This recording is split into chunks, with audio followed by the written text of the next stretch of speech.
Hola César, ¿cómo estás? Hola Hola Juan amigos. Pablo, ¿cómo estás? Sí, esta semana por culpa mía vamos a tener dos programas seguidos para ponernos al día.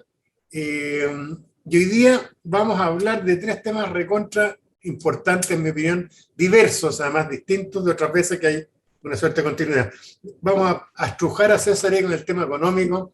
¿Hay recesión? ¿No hay recesión en Estados Unidos? ¿Nos puede pasar lo mismo a nosotros?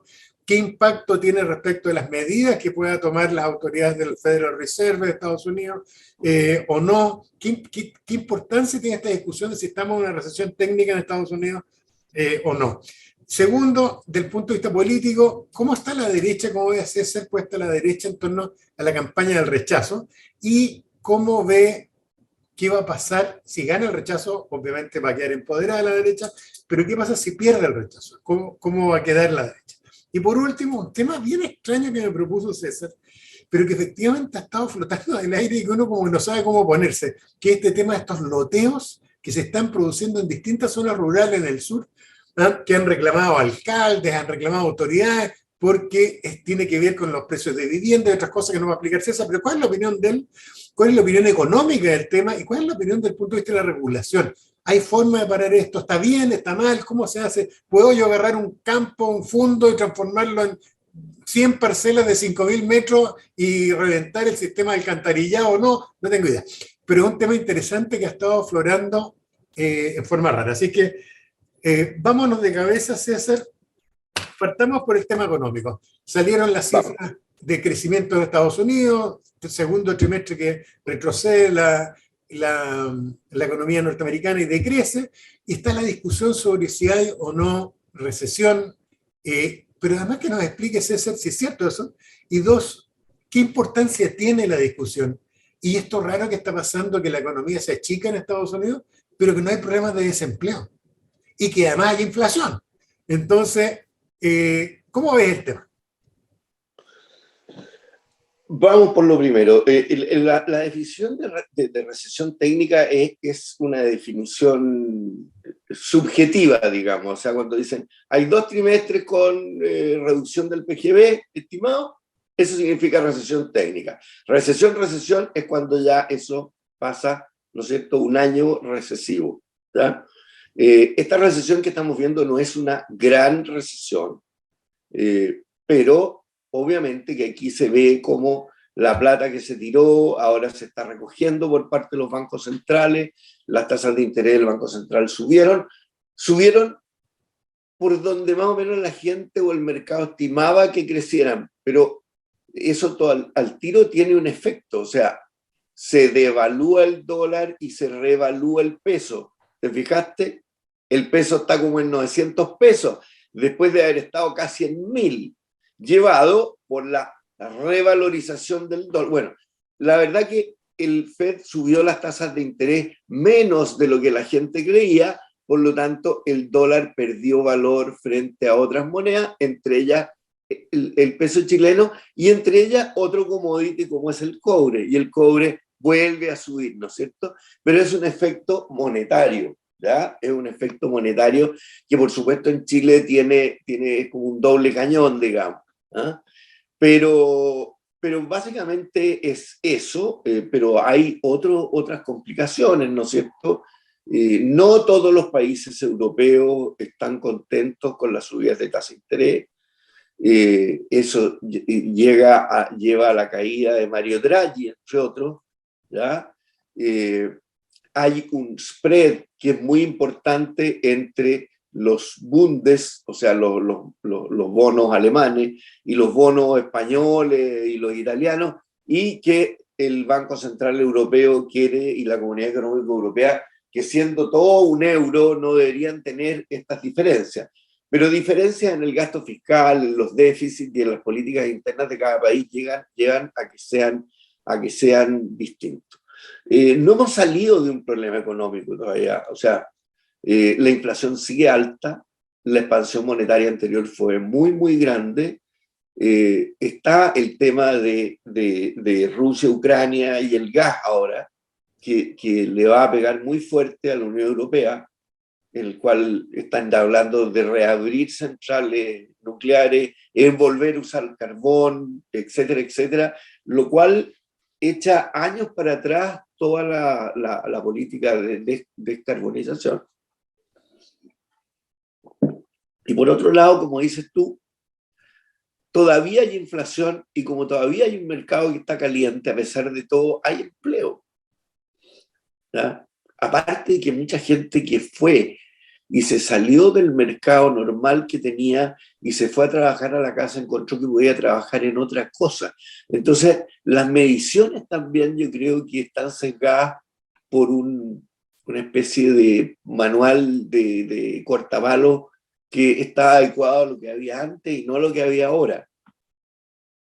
Sí, eso lo está diciendo harta gente. El otro día leí un colega tuyo, un economista, que decía en Estados Unidos que se estaba notando el impacto de cambios en las formas de consumo y que esos impactos en los cambios de forma de consumo a partir de la pandemia no sabían cómo medirlos bien, pero que se notaba que habían cambiado ciertos hábitos y que esto podía impactar de distintas formas las redes de distribución, etcétera. A propósito del comercio electrónico y otras cuestiones. Así que, ahora, ¿qué importancia tiene la discusión? Imagínate, César, Estados Unidos entra en recesión y está de acuerdo el presidente Biden, todo el mundo, las autoridades de allá, que hay recesión. ¿Qué significa eso respecto de lo que uno debiera esperar en cuanto a política económica o financiera? Normalmente que se reverse, ¿ya? Que apenas baje la inflación se reverse, y yo creo que los bancos centrales se van a poner más pacientes con la inflación. ¿Te acuerdas que lo discutimos la vez pasada, que se está discutiendo que por qué tiene que ser el 2 el ancla y por qué no puede ser un 3 o un 3,5? Entonces va a haber un cierto relajamiento, yo creo, porque una recesión políticamente es como lo peor que te puede pasar, igual que la inflación, y la mezcla de las dos, ¿no es cierto? El vivir con inflación, con recesión, que es una cosa que siempre ocurre por un rato, porque como hubo inflación, tú tiras una recesión, pero la inflación es más larga, hasta que se juntan las curvas se demora. Entonces hay un minuto para los gobiernos en que tienen recesión y inflación, ¿ya? Algo que podríamos empezar a ver acá, entre paréntesis, ¿ya? Que a los gobiernos es sumamente ingrato. Claro.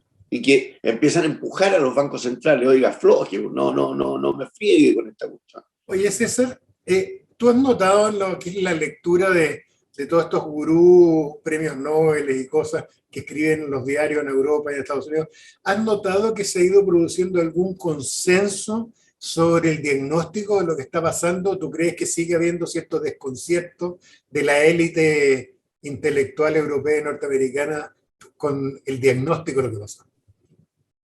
Bueno, en general, oye, la profesión de los economistas está dominada entera por los norteamericanos, ¿eh? Y hubo una tendencia antes de esto en decir que todos volvimos a ser keynesianos y el dinero no importaba. Y ahora viene, no sé si en el Newsweek, en el New York Times, que me mandó un amigo un artículo de uno de los Nobel de Economía que dijo: yo estaba en esa cuestión y tengo que reconocer de que me equivoqué, de que sí iba a haber inflación y que money matters de nuevo. O sea, hay una cosa mixta ahí, ¿no es cierto? Que no la... Es difícil, o sea, la macroeconomía hemos aprendido un montón de cosas, pero desconocemos un montón de cosas. No ha terminado de ser una ciencia. Sí, es que termina siendo ciencia social al final, César.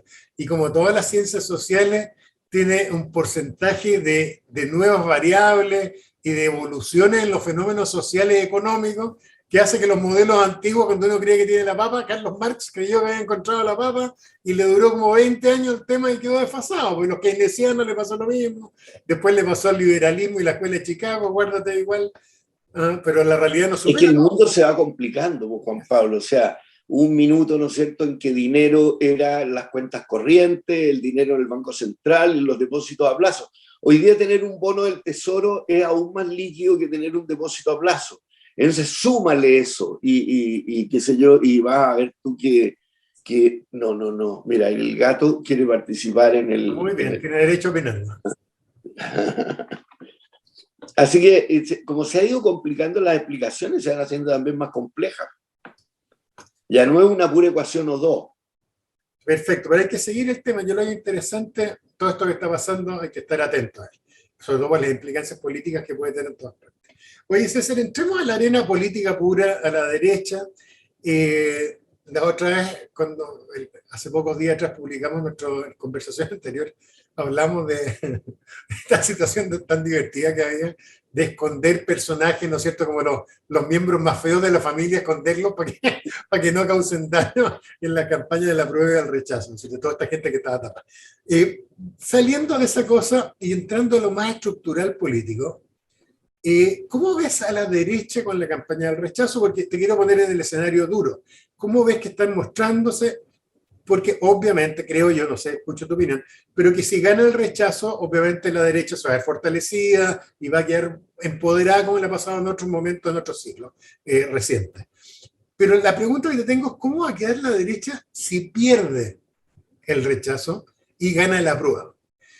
¿En qué posición va a quedar con el estilo de campaña que están haciendo? ¿Cómo estás viendo la derecha del fondo y el tema del plebiscito constitucional? Bueno, la derecha en el plebiscito está escondida, Preso. tal como lo está también de alguna manera la izquierda, si también está escondida, ¿ya? Explicado por el rechazo que hay a los políticos. Si te fijas las encuestas, cuando dice, ¿quién le gustaría en caso del rechazo que reformule esta cuestión? Y te dice, ¿el Parlamento? No, los políticos no, pero así como lejos. Entonces, yo creo que están escondidos. Yo creo que si acaso gana el rechazo más que fortalecido, van a terminar contentos dentro de la incertidumbre que va a plantear de nuevo ese proceso. Y si pierden, van a quedar enojados y con incertidumbre, ¿ya? Por supuesto que aquí, mira, aquí Boric tiene un rol que es sumamente importante y que yo no sé si él, hay ratos como que uno ve que lo aquilata, hay ratos que no lo aquilata, pero salga lo que salga, él tiene que guiar el proceso, ¿ya? Y decir ya, ok, a ver, ¿quiénes van a conversar aquí? ¿Cuáles son los cambios que quieren hacer? Que si tú te fijas, cuando son preguntados unos y otros ya, ¿qué le cambiaría a usted esta cosa? Dicen un par de generalidades, un par de platitudes, pero nadie dice, a ver, ¿sabe qué? El artículo 44 le vamos a hacer tal cosa. Entonces, tampoco sabemos, porque tampoco yo creo que la probabilidad de que los parlamentarios, ya sea de izquierda o de derecha, sean de verdad los que hagan las modificaciones y se los entreguen así como el plato servido para que ellos lo cambien, yo creo que no va a ser así. No va a ser así. Por lo tanto, yo para adelante, Juan Pablo, lo que veo es incertidumbre, veo mucha crispación, mucha, con la gente, además, como no hay liderazgo, que es algo que tú siempre has dicho, todo esperando el día sábado y el domingo las encuestas, es una cosa realmente de locura. Una vergüenza. Ya, te llegaron, no te llegaron, mándala luego, qué bueno, ganamos un punto, guau, qué atroz, perdimos un punto. Sí, una vergüenza. Sí. Y entonces, una cosa, y cuando tú lees, ¿quiénes han leído? No, todos han oído, escuchado. Yo tampoco esperaría que la gente la leyera, pero tiene interés, sí, pero no se ve, no, tampoco Oye, se ve. ¿y dónde en el mapa de la derecha hoy día, hoy, a un mes del plebiscito? ¿Cómo ves el mapa del poder? Cuando retornamos a la democracia, hubo un eje y un momento de mucha fuerza de RN, ¿no es cierto? Después se desplazó hacia la UDI, después entró Cast, en fin. ¿Cómo ves hoy? ¿Cómo ves que va a jugar el Partido Republicano, el partido político en los próximos años? ¿Y cómo ves hoy día? ¿Dónde está el poder en la derecha hoy día en los partidos del sector? Yo creo que no está, yo creo que los grandes líderes de derecha hoy en día son los empresarios que se meten un poco más a opinar. No lo veo en los partidos para nada. Y en movimientos sociales y regionales que yo creo que van a aparecer. A ver, te pongo un ejemplo, mira. Aquí los agricultores del sur se han organizado para las tomas de terrenos de los mapuches, ¿ya? Y entonces cuando hay una toma, se comunican todos y van, y el cuento funciona por la vía de los números, ¿ya? No, o sea, si va el puro dueño a decir o a alegar, y va el puro dueño a los carabineros, no pasa ni una cosa. Si van 100 gallos, y también para la carretera, y qué sé yo, le funciona, y lo están haciendo, y entonces yo creo que hemos aprendido a una cosa bien terrible, que la política civilizada no arregla los problemas, sino que lo que arregla los problemas es como el pueblo en armas, una cuestión bien, bien Bueno, mala. César, claro que es mala, pero porque los dos somos convencidos de que los partidos son sanos y necesarios para la democracia, pero que no llaman la atención porque una de las cosas raras, César, que ha estado pasando, no sé qué opinas tú, es que no se recuperan los partidos, en ninguno de los dos sectores. No es que No, tú digáis, no, oye, sabes que en la derecha los partidos están en el descuello y en la izquierda están hechos no. pedazos. Está destruido el centro político, la izquierda está completamente fragmentada y la derecha está escondida sin hablar. Entonces, Ahora, como hay normal un que pasa. partido, ahora yo creo que pueden haber fuerzas sociales como amarillos que se constituyan en partido político y que podrían Bueno, serlo con algún grado de éxito, como lo fue el PPD en su minuto, sí, ¿ya? yo creo que todo el mundo tiene que, cuando ya te formaste en organización y tenías agenda política, transformar en partido. Creo que es importante porque además, sobre todo gente como los amarillos, es importante ver, a propósito del poder político real, cuánta gente convoca. Todos sabemos que aquí hay dos discusiones que son paralelas en todos los ámbitos. Esto pasa igual en la izquierda y en la derecha. Tú tienes una discusión a nivel de académicos, intelectuales de izquierda, a la élite de la izquierda, y de repente estáis convencidos de que a la señora Juanita le importa, y a la señora Juanita de izquierda no le importa un pepino lo que estáis discutiendo entre académicos de izquierda. Y en la derecha igual, y en los amarillos igual. Entonces, creo que sería súper bueno que aquí gente nueva cree partidos nuevos. Y que se conecten. Yo creo que el otro tema es que se desconectaron. Yo creo que además, probablemente sus organizaciones a nivel regional y de país o comunales son bastante escuálidas.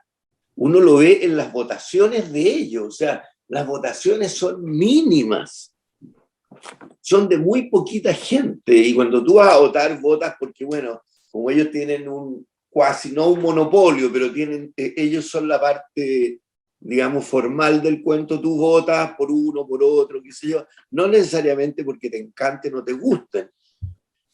Oye, Y César, la ¿cómo falta ven? de gente joven, además.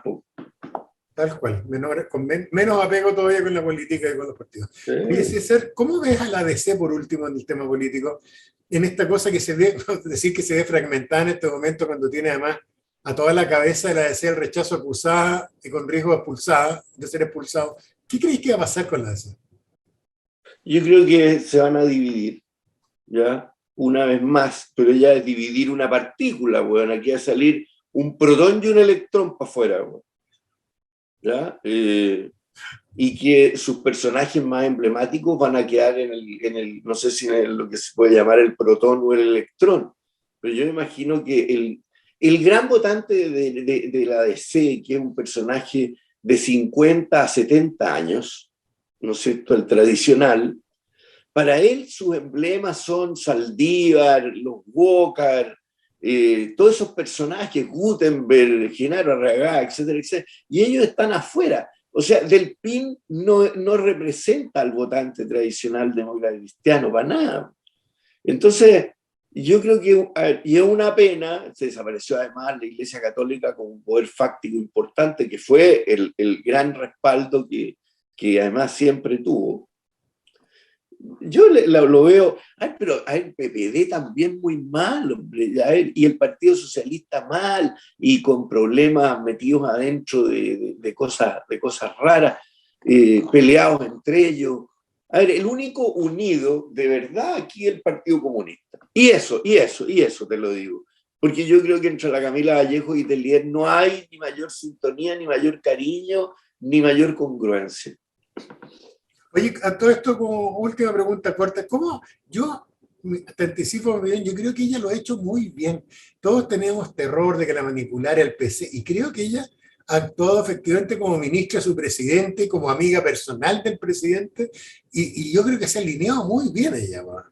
Muy bien, y yo creo que se han habido metidas de pata de ella o errores, no han sido errores de ella, han sido errores que le han dicho, oye, así lo vas a decir, que fue lo de Yaitul, ¿no es cierto? Tal cual. Que se le tiró la Corte Suprema encima y tuvieron que recular, pero claramente ella lo dijo y fue cortito, así como no voy a comentar porque no me siento cómoda. ¿Ya? No, muy bien. Y en cambio la diferencia, te fijas, de la isquia, que realmente le falta una cuarta y algo más, ¿cachai? No, Sí. no se maneja, no sabe manejar. A ver, no porque sea lesa ni mucho menos, sino que porque le falta experiencia nomás. Falta karate. Yo creo que la Camila y a Boric se les está notando, y probablemente a George Jackson también, el hecho que tienen, curiosamente siendo tan jóvenes, tienen 20 años de carrete político. De carrete político Claro. probablemente tal. Y con calle, además. Con Y, calle. con, No, no somos, cancha, pues, y cancha, y pachorra, y que saben pararse, y y que han qué hablado decir en la y qué no asamblea, decir. se han equivocado. Entonces, sí, no, muy bien. Oye, César, vámonos a este tema que a mí fue idea tuya ponerlo, pero reconozco que a mí me encantó el tema porque a mí me tiene muy desconcertado y sobre todo para los abogados que somos tan buenos para regular todo, ¿no es cierto? Pero nos desconcierta un poco. Este tema apareció de la nada. Nosotros estábamos concentrados en los guetos verticales en Santiago y ese tipo de cosas, y de repente empieza a aparecer noticias en los diarios de querellas, de acciones legales del Consejo de Defensa del Estado y otra gente por unos loteos y unas acciones por estafa y no sé qué historia, y empieza a aparecer un mundo que yo no había visto, que en Coyhaique, en Frutillar, cerca de tu zona, ahí en Osorno, está lleno de estos loteos en que zonas rurales se han compartimentalizado o fragmentado en terrenos de 5.000 metros, para qué decir en Pucón y cosas así, y esto ha provocado dos problemas. Ha provocado un problema de infraestructura que decía el otro día el alcalde de Puerto Vara, que decía que esta cuestión había colapsado hasta los alcantarillados en la zona cercana a lo rural, etc. Un tema legal, ¿qué se hace? ¿Está bien? ¿Está mal? Tú que eres hombre de campo, además, César. Dame una mirada desde el punto de vista social, ¿cómo te impacta esto? ¿Está bien? ¿Está mal? Dos, del punto de vista económico, ¿cómo explicas toda esta cuestión? Y por último, tu opinión sobre, ¿se regula? ¿Qué se hace con esta cuestión? Bueno, esta cuestión está regulada definiendo un terreno rural de 5.000 metros. Así se loteó la dehesa, así se lotearon miles de lugares. Lo ocurre. Entero. ¿Ya? ¿Y qué es lo que ha pasado ahora? Que se ha movido mucha gente a los suburbios y al sur, en particular por el teletrabajo, por el clima, por una serie de cosas, y las ciudades de la zona no tienen ni la infraestructura ni tampoco la capacidad habitacional como para recibirlo. Además, son ciudades que en términos de su población universitaria han crecido enormemente. Entonces, entre comprarse un sitio de 300 metros, carísimo, en la mitad de Puerto Vara, o irte un poco más al sur, a Yanquihue, y comprarte 5.000 metros preciosos con vista al lago, por la décima parte no hay por dónde perderse. Y para los agricultores, te fijas que ganan un poco con el trigo y un poco con las ovejas y con las vacas, de repente ven que están sentados arriba de un pozo de plata y que pueden lotear, no sé, 10 hectáreas, sacan 20 parcelas y una plata que no la habían visto nunca. ¿Ya? Entonces, está la fuerza de la expansión de las ciudades que la tienen frenada los planes reguladores, en el cual hay mucha flojera, desidia y también lata, en el sentido que tienes que pasar por tantos procesos dentro del cual cada uno puede fallar, ¿no es cierto? Que la cuestión ambiental, que preguntarle a la compañía potable, que preguntarle a la capacidad de los basureros, o sea, cada una de estas cosas, y preguntarle a las juntas vecinales y opiniones, que los alcaldes dicen, saben que yo duro 4 años, que venga el próximo. Pero el público no espera, pues. Entonces, legal o no legal, compran incluso ni siquiera el sitio, compran derechos. ¿Ya?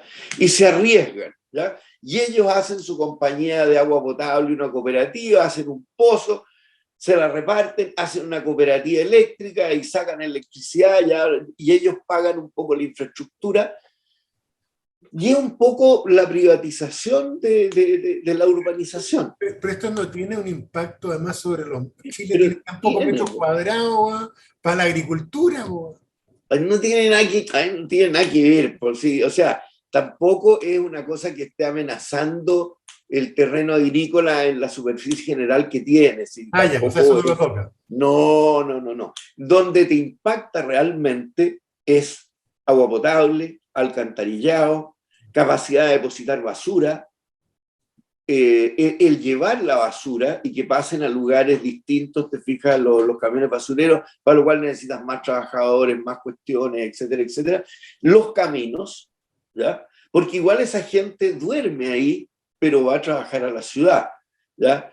Y en el fondo se usan más caminos, y tú vas aquí, que yo estoy cerca de Valdivia, y para cruzar La Teja hay un puente nomás, el mismo puente que había hace chorrocientos años, ¿te fijáis?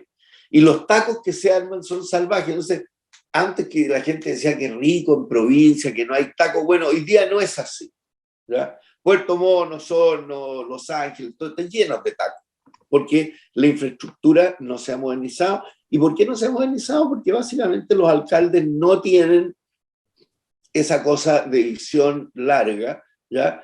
Y todo esto de los planes reguladores además se presta mucho para corrupción. O sea, yo te cuento cuál va a ser el mío, tú me cuentas cuál va a ser el tuyo, ¿ya? Hay mucho cuento ahí de corrupción y esto no solo en Chile, esto en todas partes del mundo. ¿Tú crees que no va a producir un impacto a propósito desde el precio de la tierra a, a, al tema productivo? Yo creo que si prohíben las de 5.000 metros, la gente va a parcelar por 1 hectárea, y si prohíben 1 hectárea, van a hacer con 2. Y yo creo que no es parable el tema, y tampoco es, a ver, tampoco no tienen, mira, aquí cerca han aparecido una especie de barrio chico así, de 20, 30 casas, no tienen capacidad para venir de Valdivia ni de los lagos para acá, y tampoco los van a echar. Imagínate que tú estás ahí y tienes comprado derecho, hiciste tu casita, tenés todo, que te van a echar para afuera. ¿Y tú crees que debe ser regulado, César? Yo creo que debe ser regulado, yo creo que debe ser bien regulado, que debe ser regulado con una visión de futuro, o sea, no una cuestión de hasta aquí llegamos y en 10 años más o en 20 años más lo miramos de nuevo. Probablemente tiene que ser una ecuación flexible, ¿ya? Pero tampoco corresponde que parcelas alejadas y qué sé yo valgan una 20ª parte de lo que vale la zona más urbana. O sea, es injusto también, ¿ya? En el fondo, al no dejar espacio dentro de las ciudades por tu plano regulador, lo que hace es que la gente se vaya un poco más lejos nomás, así es simple.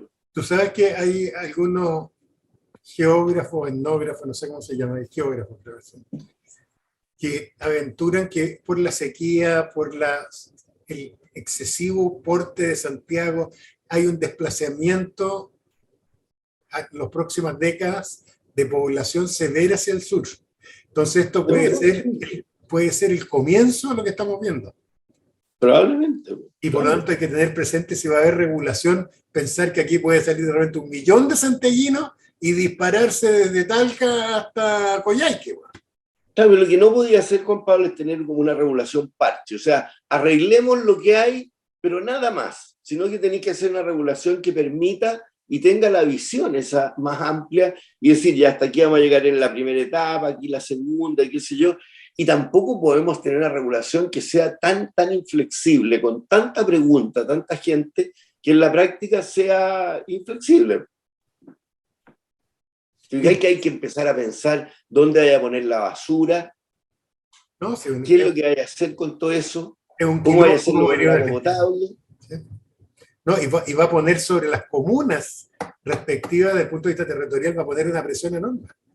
Así ya Claro. tienen fama ineficiente, no sé, más o menos grandote. Ya, César, oye, vámonos a tu recomendación de película, de libro y de restaurante. Ya, en película voy a recomendar una teleserie turca que se llama Infiel.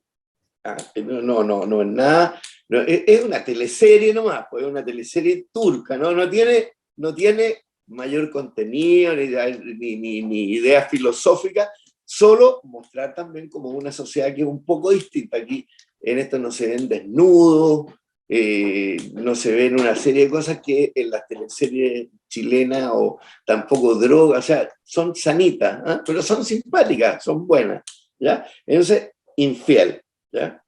El libro que tiene algo que ver con eso es este, que se llama Bizancio, ¿ya? Sobre Bizancio nosotros nos enseñan muy poco, salvo el Código Justiniano, salvo un par de cosas más, y que los cruzados la tomaron a saco y después la conquistaron los turcos, pero la verdad que duró infinitamente más que el Imperio Romano de Occidente, con una riqueza física y cultural enorme, de donde salieron los principales heresiarcas de la época, ¿ya? Que se combatieron en la religión cristiana. Y el restaurante, mi amigo y vecino del Tipitap de Isidora Goyeneche, ¿ya? Que es muy requete bueno, es barato, bien atendido, atienden rápido, son súper gentiles, no reservan mesas, así que si uno quiere almorzar tiene que ir un poquito más temprano, y como ellos viven, a veces, que uno no sabe, pero que los que atienden viven en San Bernardo o en Puente Alto, cierran la cocina como a las 8:30. ¿Ya? Pero los mejores crudos, de carne crudo, o de atún. Y buenos chacareros además, muy buenos. Así es. Ya, oye, yo tengo del libro, tengo una recomendación rara de estas de libros públicos. Estoy como aburrido, me estoy cansando de los historiadores y estoy yendo a las fuentes. Entonces, recomiendo un librito que lo haya apasionante. Uno se lo lee rapidísimo, además, es gratis, está en internet. Se llama Crónica del Reino de Chile, escrito allá por 1590 por un español que se llama Pedro Mairiño de Lovera. Sí, pues, claro. Ordinario. No les puedo contar la cantidad de cosas que he aprendido con ese librito. Está en el sitio Memoria Chilena, de la gratis. Así que ustedes ponen Crónica del Reino de Chile, Memoria Chilena, y les va a aparecer el libro. Y lo pueden bajar y todo. Pero es extraordinario, escrito en 1590 por un español, 50 años después de la fundación de Santiago, y describe ahí en primera mano no solo Santiago en aquella época, de hecho ahí descubrí hasta recién que Vitacura, que yo pensé que era un cacique, Vitacura era el nombre que tenía un inca, un delegado de los incas peruanos, y lo describe ahí, le describe hasta las orejas, lo describe, lo conoció y todo el cuento, describe a Vitacura el señor el Pedro Mariño. Mariño de Loera. Pero además es extraordinario la semblanza que hace Pedro de Valdivia, de la Inés de Juárez, le dicen, no Inés de Suárez. Pero mire, se los recomiendo, pero además describe Santiago en 1590 de una forma increíble. ¿Qué comen los españoles? ¿Cómo se visten? ¿Cuánta gente llega o no llega? ¿Cuántos son los españoles y cuántos son los indígenas que hay en Santiago? ¿Cuántos viven hacia más el sur? Viene todo lo que uno quiso saber. Y se puede bajar. Se puede bajar. A los que les guste, miren la descripción que hace de Santiago. Es tan bonita la descripción que hace de Santiago. Y a uno se lo olvida, hoy día medio destruido y sobrepoblado Santiago, la maravilla que tiene que haber sido este valle para la época de ellos. El valle, a propósito de los que quieren saber, no era el barrio del Mapocho, era el barrio del río Mapuche. Mira. Así lo describe él, el barrio del Mapuche, y da una explicación del nombre Chile a la pasada. Y dice que el nombre Chile es el nombre que tenía el Valle de la Concagua.